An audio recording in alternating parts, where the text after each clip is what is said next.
I was in Starkville, but I've had the good fortune to get to know a number of you over the last few years. I am professor of history and director of the Margaret Walker Center in Jackson State.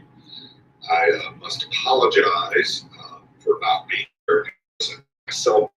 It was my expectation to be there, but I was, thanks to my 8-year-old in my house, struck with the flu yesterday. And so I'm not able to be there in person. I'm sure you're grateful that I'm not there with you in person right now. But I am very happy to see you all. I guess at this point, it was probably nearly 4 years ago when we were approached at the Margaret Walker Center to bring an exhibit produced and created by the National Building Museum based on Matt Desmond's Pulitzer Prize-winning book, Evicted, to Jackson State. We jumped at the prospect and began planning well over a year in advance, bringing the exhibit to Jackson and building partnerships, wide-ranging partnerships, not just across the city of Jackson, but across the state of Mississippi. And two of the most fruitful and beneficial and wonderful partners we have been faculty in the School of Architecture at Mississippi State University, Kate Millay and Selena Lopez Barrero. And I'm so happy with the work we've been able to do together. Of course, when we started planning the Evicted exhibit, we had no idea that it would be coming to us in the middle of a pandemic. And we had to throw a wrench in some of our plans and our programming and the work that we were able to do. But it also meant, the pandemic, that housing insecurity became a national topic. It became something people were paying attention to, as the eviction moratorium in particular was a central part of kind of Americans' dialogue. And I'm, of course, particularly aware, as we all are, of the impact these things have in a place like Mississippi, as poor as Mississippi is, and how many people are facing housing insecurity in our state. With all of that said, I am very happy that we're able to host this exhibit from Mississippi State University at the Johnson Hall Art Gallery. I saw a couple of our art department colleagues walk in. I can't see them right now the way the camera is angled, but I know that I saw them walk in there earlier. Thank you guys for partnering with us on the Evicted exhibit that was there and on this Housing Insecurity in Mississippi exhibit from Mississippi State. I did have the great pleasure of seeing this exhibit in Starkville and installed and participating in a panel there. So I can tell you, even though I'm not there with you tonight in person, it is a wonderful exhibit. I would ensure for listeners we will have come to it tonight. With all of that said, I'm going to turn it over to Lisa Ray Funderburg, who in my absence is going to serve as our moderator for this panel tonight. She is our oral historian at Margaret Walker Center. I know she's been deeply involved with this work and in working with Kate and Selena and their classes, particularly on the oral history components of the work they've done. So, Lisa, I'm going to turn it over to you. Thank you all so much for being here tonight. And let me add, before I forget, this program and exhibit are sponsored by the Mississippi Humanities Council. We want to thank the Mississippi Humanities Council. If you get an evaluation about this project, and it asks you whether or not the Mississippi Humanities Council was mentioned, please mark yes, the Mississippi Humanities Council was mentioned. Thanked for their support. They're wonderful partners with us as well, and they were the reason that we were able to bring the Evicted exhibit in the beginning to Jackson State. All right, that's enough. Elise Ray.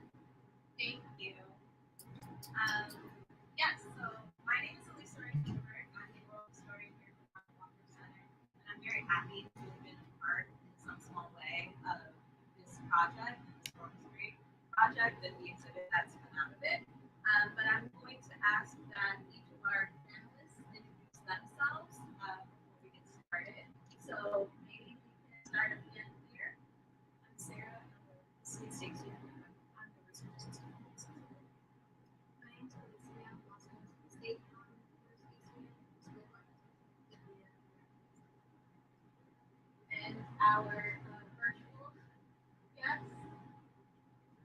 I am Brandy Harrington, and I'm the executive director of Starkville Strong. Thank you. So I wanted to start by talking a little bit about how the oral history project started and how your work in the class started. So if you wouldn't mind talking a little bit about that. So it's definitely something I had never done before, which is why I was excited to do the class. But I'm really thankful for all the preparation that we got before we started doing it, because I had no idea what I was going to be doing, and I was incredibly nervous to interview somebody, which is why I didn't act as the interviewer.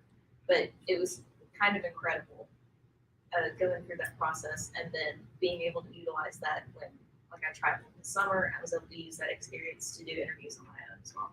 Oh, interviews on your own for? Yeah, so I won a travel award, and I went to London, and I interviewed people in kind of brutalist post-war housing. Oh, wow. That's really interesting. And I mean, I'm a little off topic here now. I'm sorry, I didn't mean to bring No, I'm just curious what kind of differences you may have noticed between Mississippi and the people you interviewed there. So a lot of the places that I had visited in London have been gentrified, and like those units are worth like millions of pounds now. And it was interesting to see the contrast between the apartments in Starkville that don't have much, not much money is being put into them to keep them up to date and being like able to live in them like in a healthy way and comfortable way. And then all of this money in like such a bigger city is being put into those housing or into that housing and updated and kept. Thank you for sharing that. And how about you, Lisa? Yeah, so for like oral history and storytelling, I didn't really understand what it was at first before we had the class. I'm really grateful for the professors for producing that class. It's brought a lot to Mississippi State, especially the architecture program, because without that, I feel like it's kind of been a view to the issues that were happening in Starkville, but also just like anywhere in terms of housing. But I really enjoyed the oral history and having you there to teach us some of the basics for everything, because like Sarah said, it's helped me move forward. So like for our fifth year thesis, we're doing interviews for the part that we're doing. So having that skill set has helped me moving forward, but also just being in the class when we were and sitting there and being the interviewer at one point, it was really nerve wracking because it's like you don't want to ask the wrong questions or offend anybody. And you want to be careful, but you also like as a personally you're like interested in like hearing those deep parts of the story and just like really getting to know that person, but you have to still be mindful. So like developing that balance when it comes to being an interviewer and then developing that oral history so it can be passed on to something else or somebody else, it's really valuable. Yeah, I mean, that's why we're here tonight, right? Brandy, I wonder if you could tell us, I don't even know where to look. I wonder if you could tell us a little bit about your involvement in the work that's been going on around this project. Well, we work directly with clients in Starkville, and a lot of the issues that our clients are facing have to do with adequate housing and the inability to afford or find available and habitable housing.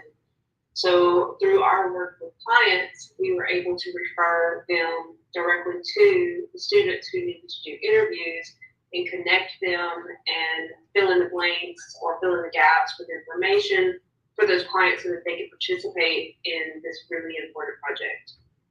Thank you. I heard you mention inhabitable and you talked about healthy housing. I wondered if we could talk a little bit about the types of housing that are portrayed in the exhibit that you guys saw in the interviews and that your clients are dealing with. Sure. So some of the housing is subsidized housing, and so that means that the people who you were talking to me, right? Well, it's for everyone. Yes, you can definitely Okay, start. sorry. No, you're great. Okay. So our housing is not necessarily that is inadequate. It's not necessarily subsidized housing, but subsidized housing means that whoever owns the property gets incentives and tax breaks in order to provide lower income housing. In that process, through some actions that are happening, things just are becoming less and less habitable for those people in those spaces. Yeah. I wonder, Alicia, you were on site for some of these interviews. Can you describe some of the housing you saw? Yeah, so I would say the first thing when it comes to housing, it's like shelter is a shelter, right? And a lot of people had shelter before they were evicted or anything, but it wasn't necessarily a home. A lot of these places were kind of like, well, not even kind of like dilapidated and just really just like she was saying, like inhabitable essentially, where you wouldn't live a necessarily healthy lifestyles and healthy just to be in the space. There was places that we've been to that had like black mold in the walls and just like electrical wires broken within the walls that caused like a fire next door to somebody that we interviewed. So there was definitely a safety aspect when it came to it, just like understanding like you're sitting in your room and then you feel safe, but just all the things that happen in the background in terms of like what repairs need to be done that weren't done by landlords or when tenants asked for it. And just like safety in terms of like mold, like I said, and stuff like that. So yeah, it was really interesting to see that type of housing, especially in Starkville, because we talked about this last time, but being in Starkville and it being a college town, you kind of live in a bubble being a student, and you don't see those problems outside of like the student housing or anything like that. So the student housing and those nice apartments in the Cotton District is kind of like that standard that you are introduced to. But when we actually went out to like say Catherine Street apartments and actually saw that kind of like I don't even know how to describe it. Just that type of housing and the conditions that they were in, it was kind of heartbreaking. Yeah. Do you have anything to add? Right, so I still live in student housing in Starkville, and I wasn't aware of any of the lower income housing until last year. I maybe went a couple streets over from my apartment complex and started to see all the like unhealthy living and like when she said the black mold and the burnt down units and it it's so fine. It's like brand new housing that's only meant for students and has affordable rent for students, but then you go maybe a quarter mile or a half a mile down the road and it's worse conditions, higher rent, and they are not being kept like student housing is. Yeah. You mentioned, Alicia, this bubble, right? I'm familiar with bubbles because I think that they exist all over the country, right? Especially for students who are living in college towns. There's the place where you are taking your classes and living and having your social life and just growing up and becoming an adult and all of those things. And then right next door, there's the real world, right? And so I'm curious about how this exhibit is kind of attempting to burst that bubble. Robbie mentioned earlier that it was exhibited first in Starkville. So I wondered if you guys could talk a little bit about like what the reception to the exhibit was in Starkville. I would say the first thing that it did definitely, I think the greatest value it had was it being introduced to students first, more than anything, because students have a greater, well, in Starkville at least, you have a stronger voice as a student because it's the world representative student. So if anything else, like say people weren't listening to community leaders like Starkville Strong, but they were listening to students like us and bringing in that awareness, I think that's what really kind of set everything off, and especially seeing the school architecture and those students transform and being like, wow, I didn't know like this was happening in Starkville. And we're like, yeah, we didn't know either until we took the class. So I think there's value in that, but also just seeing people kind of be more open-minded about the issues that are happening in our school, just when it comes to housing, because we keep saying like there's a student bubble in Starkville in terms of it being a college town, but there's even like another bubble within the school of architecture because like affordable housing and that kind of discussion isn't within our curriculum necessarily until this class was brought in. So seeing that transformation for me and how it impacted everything is It definitely changed the perspective of a lot of people that I've talked to after they visited it. And then the studio or the architecture design studio that we had the following semester was about Habitat for Humanity housing. And before we even started the design process, our professor made sure that we walked through the exhibit and everyone knew like what was happening locally. And then what Habitat for Humanity does and what healthy housing should look like.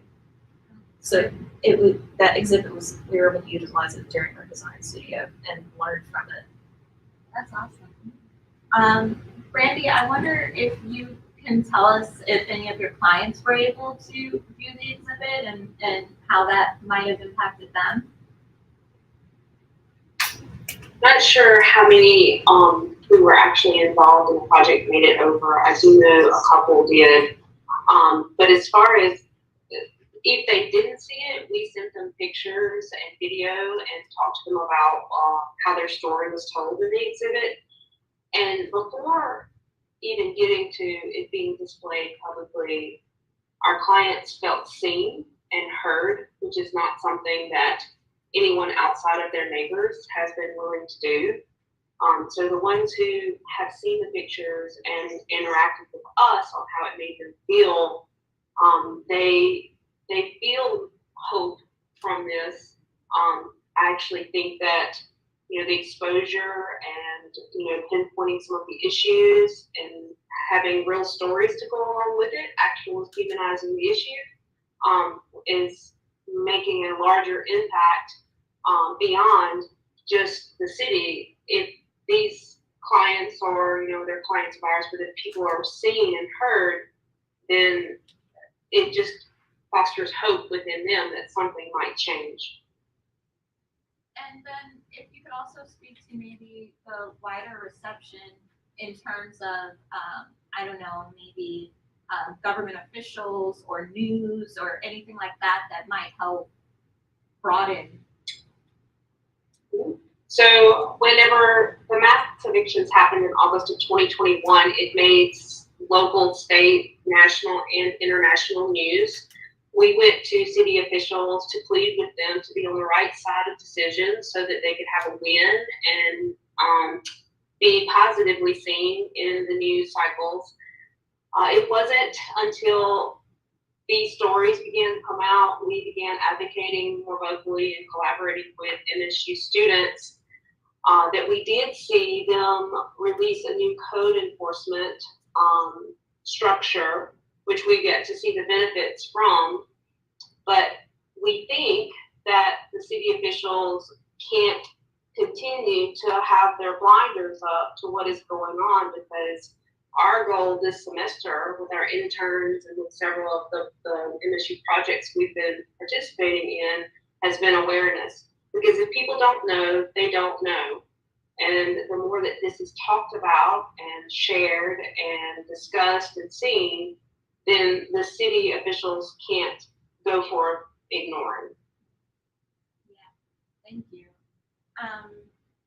You mentioned the partnership with MSU, and we were talking about students like actually seeing the exhibit and learning about what's going on. I think that's sort of power that universities have and hold.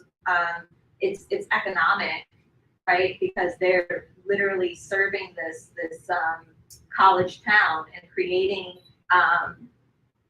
resources and creating funds, and that is something that politicians have to care about. So I'm wondering if there could be some sort of like activism among students. Do you see that as something that could come out of this project, or? I can definitely see something coming out of this project. I think the biggest thing, especially partnering with students that are like near school public sector, especially, it'll just come down to time.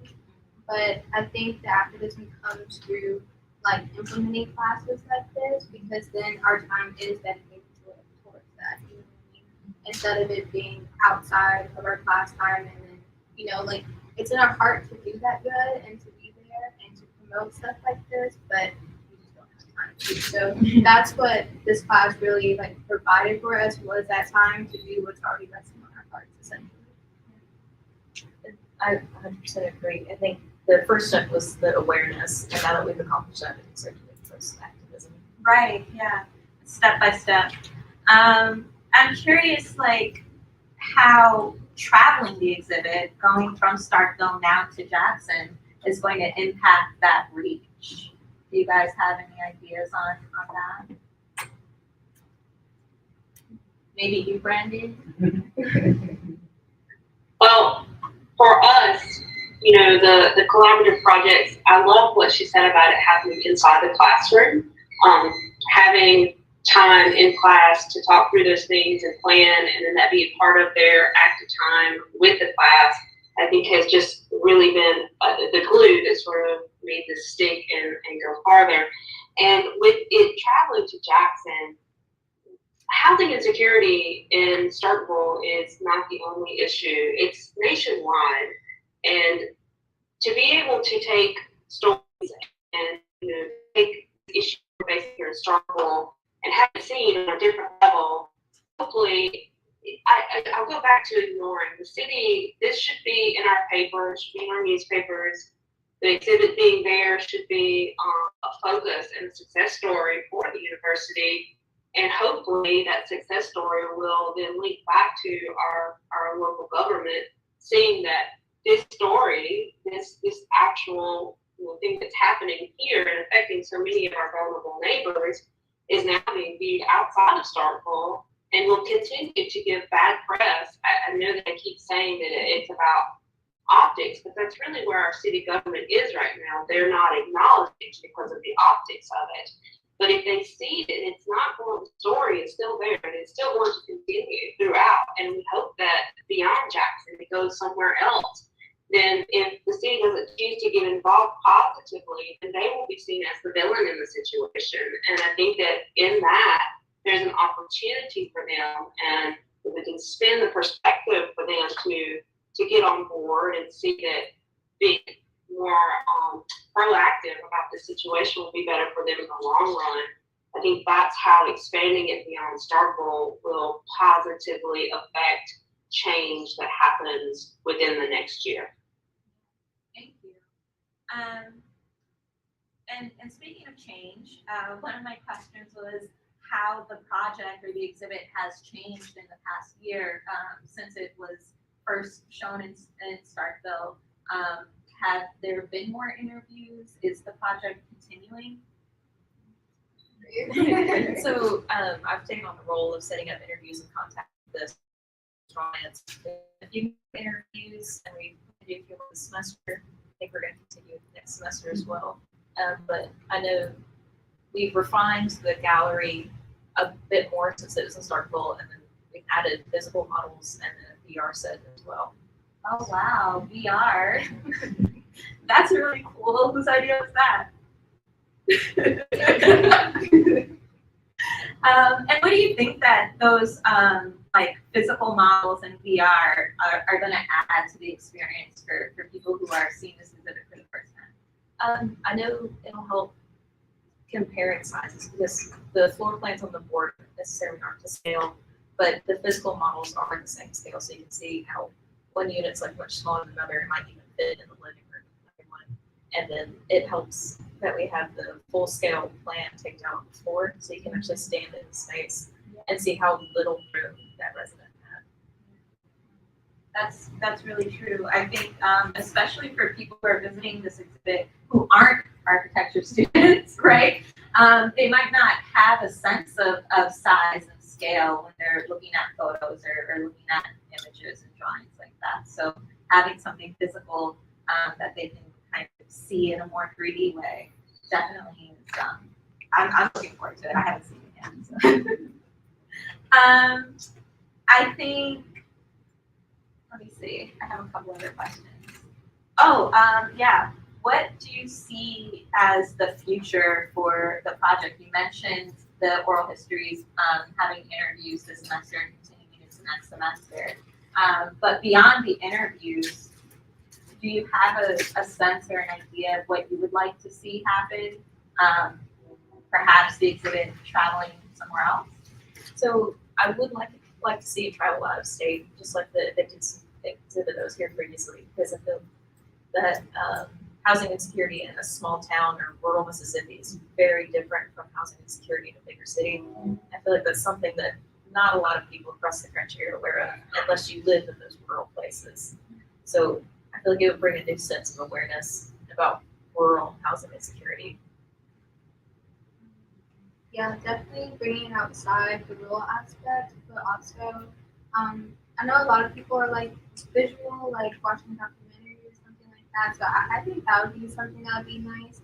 You know, if the people who were being interviewed consented to it, like showing their face and having their voices, you know, be exposed and stuff like that, but really kind of like traveling with them and then sitting with them like through their day by day life and seeing how it really is because sitting down with them for like an hour or two, just like interviewing with them and asking about their life questions, does a lot, but I feel like it doesn't do enough visually as far as like sitting there and really seeing the steps. Like, okay, at this point you got evicted this day. Then what was the court process? Like, what did that day by day look like for you when it comes to work, or like what did you do with your children because you got evicted and stuff like that. So I would really like to see something like that. That might be like ambitious, but I think that'd be really nice. Yeah, no, I think so too. Documentaries and films are a great way to get a lot of that attention and those optics, right? But also, I think, if I'm not mistaken, the oral histories were audio recorded, right? So maybe something like a podcast or, right? Because how can we get these voices out there? That's one of the things that I really love about this exhibit is that you're actually listening to people's voices and hearing their stories from their own mouths. And so, yeah, that's an exciting thing for me as an oral historian. But even for every other normal day people, podcasts are really popular right now. So I think people like hearing other people talk. So And that's what we took the website into. It's just a podcasting hosting. oh, a website. Can you tell us about that? It was published yesterday? Yes. Okay, yes, the website was published yesterday. What's the website? Housing Insecurity in Mississippi. Awesome.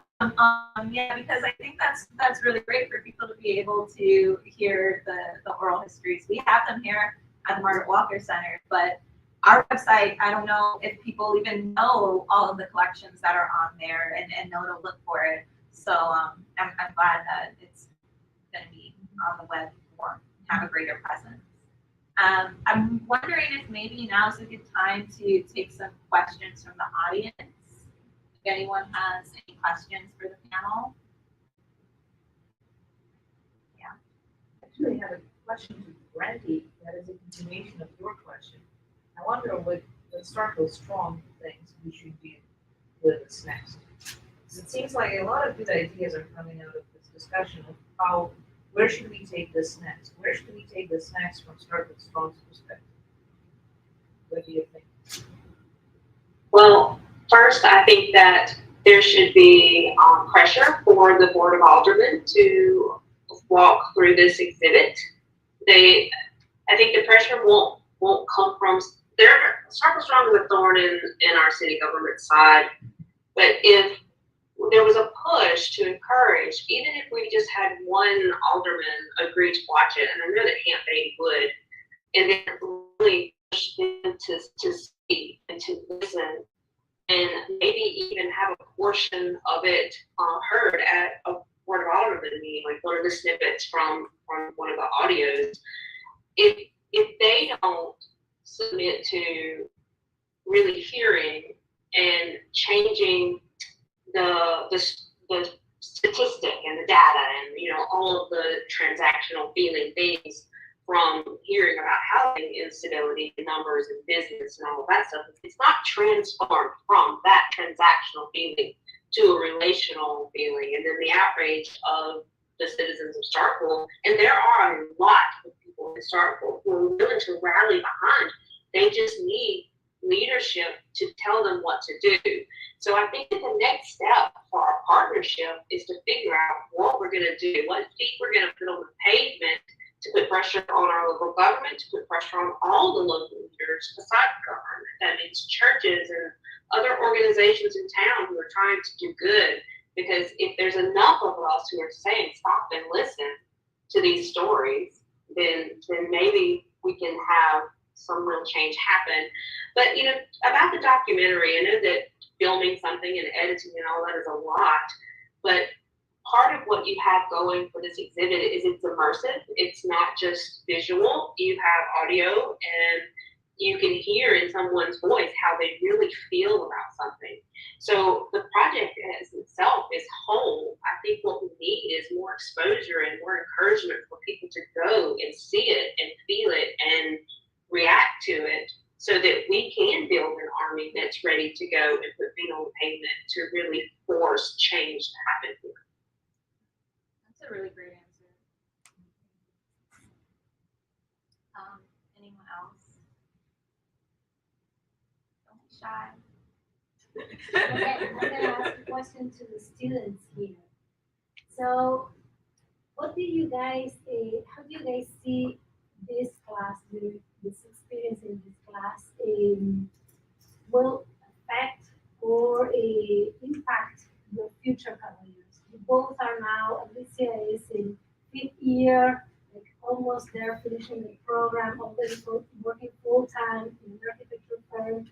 Sarah is in 4th year, almost close to the end line. So how do you guys see a project like this might impact your future careers?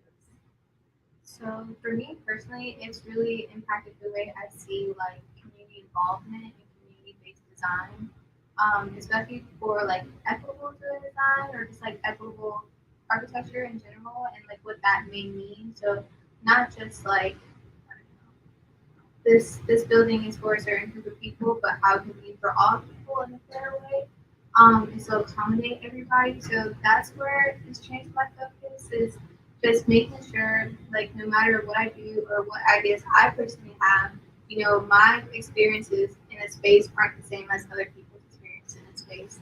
So if I have the desire to go out and do like affordable housing or anything like that, I need to make sure I keep in mind the community and people come first because those are ultimately the people that will be in those spaces. So especially doing the oral history and doing those interviews, it kind of gave me insight about what issues are going on when it comes to the issues with housing. Just not socially, not only socially and politically, but also like even with design, and just like the structure of the homes and stuff like that. So really just gives me a lot more insight to be more mindful with anything that I do moving forward in design. And it's definitely helped like the way I think through design, at least in the beginning phases, is you want to make sure you're benefiting the community and you're not just kind of imposing a piece of architecture onto this community that's not going to use it the way you intend. And this class has definitely made me rethink, do I actually want to be an architect? Do I want to be a researcher? So, Yes. yeah. I know that.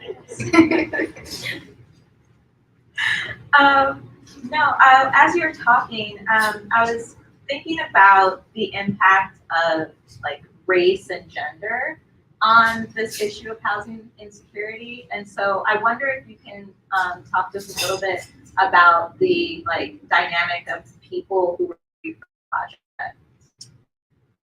So off back, when it comes to race, the largest population was minority population, especially African American. And then like African American and I would say women is what I was involved in. I don't know if you've had any more or if it's different for you here. Both interviews that I went to last year were African American women, and I believe the ones that I have set up for this year and the one that I attended was also African American women. So minorities are definitely the ones that are largely affected. Sorry. And then, like, going back to the impact this exhibition may have, like, bringing it to Jackson, I think it's really strong because that is the dynamic of Jackson right now. It's majority African American, 18%, and then mostly African American or just women, essentially. And so having this exposure kind of like parallels to the people that we interviewed even in Starkville, just kind of like at a greater scale. Because Jackson is like I think like 8th in the nation for evictions, which is really crazy to think about. Because you think of it just like kind of like as a rural kind of, I mean it's a city. In a more rural state than like if you go to like New York or anything like that. So being ranked 8th is kind of surprising for Jackson. But just kind of like sitting back and looking at the demographics as far as race, gender, and then the poverty rate being 24%, and like all those things that pile on, it's kind of like, okay, we have this exhibition, we're exposing to in terms of like the parallels between somewhere like Starkville and some like place like here, and what connections might be made in terms of like what things are wrong with the system. So, Yeah. I wonder if people who have the chance to view the exhibit here in Jackson might have the opportunity to see themselves or see people that they know or something that's familiar and be spurred to move because of that. You have a question in the back? Yes. When you were doing these open interviews and talking to people, did they feel open at first? Were they comfortable? How did you make them feel comfortable? And how did you have to get them to open up to you and, give you all this information and let you know what was going on? I butchered my first interview. I was super nervous. I think she just felt that interview because, like, I'm a student also, so it's like these are like real adult interviews that are happening. But I think for a lot of them, it's just like I'm talking to a child about these things or like what's happening in our lives. But I think it depended also on the person. Like we had some that were like super comfortable, like letting it all out because that was their mission to get exposed, basically, and get what's happening exposed, even at the expense of like, humility and just like, sharing that story. But a lot of people also like we had to warm up with it, and really it was kind of like we had to develop a balance between like, okay, am I talking to them too fast, or like are they understanding the questions that I'm trying to ask, or is the question too like, I don't know, aggressive, essentially. So at first, when we first started, I think people were a little bit uncomfortable. But as you start having that conversation, and it becomes more like a casual conversation, not me reading off of a clipboard, like straight questions, people got a lot more comfortable. Brandy, to that point, I wonder if you can talk a little bit about the kind of preparation maybe that went into selecting clients for this project and how they were prepared to participate.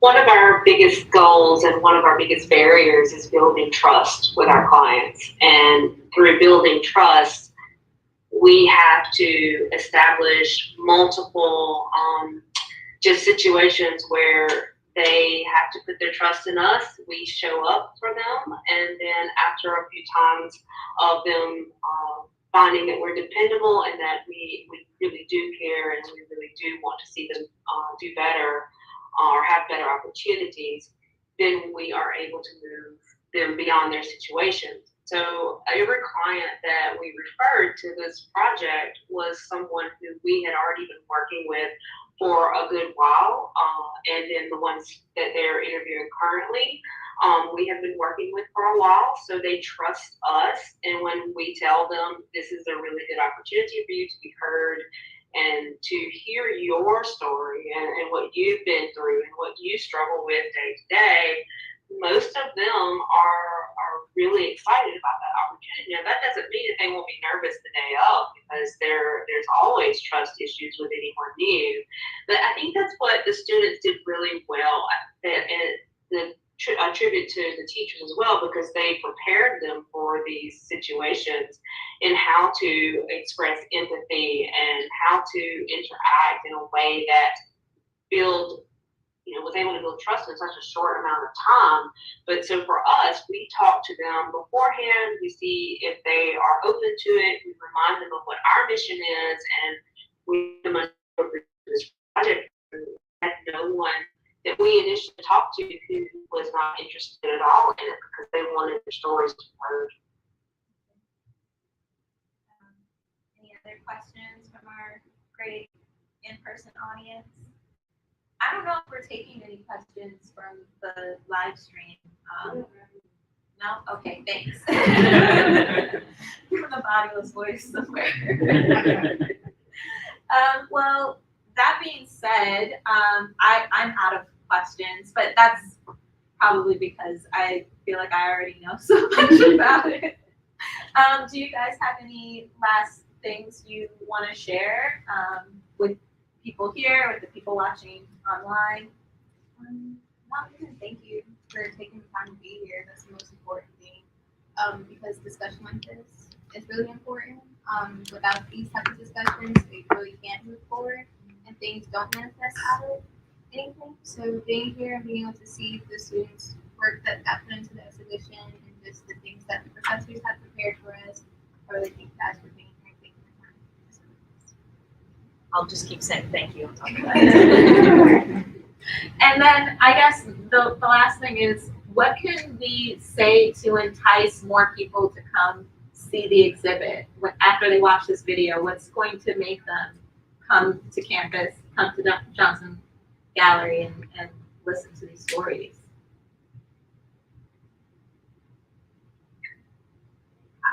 I'll answer that. I think that any person knows at least one other person who has struggled in their lifetime with rent or finding an affordable place to live or having a consistent place that's adequate to live. If it hasn't happened to you, it's happened to someone else. So when you leave this room or when you leave the exhibit, you have to talk about it. You have to bring it up in conversations with other people.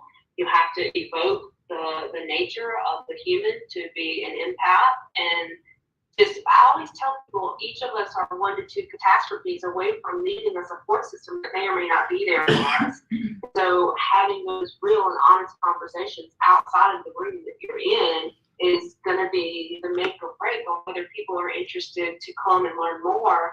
And then hopefully once they learn more, they'll feel strongly about it and join whatever advocacy group is nearest to them, collaborate with other advocacy groups, and really start to do something about it. Because we can tell the stories all day long and we can evoke emotion about it, but until we actually make plans and advocate strongly to make something change, then we'll just be telling stories for the next 10 years. Thank you. Wow. I can't say anything after that. That was beautiful, especially the evoke the nature of being a human and an empath. I love that. So thank you all again for coming. Thank you to the Mississippi Humanities Council, funded by the National Endowment for Humanities. I almost said the other one.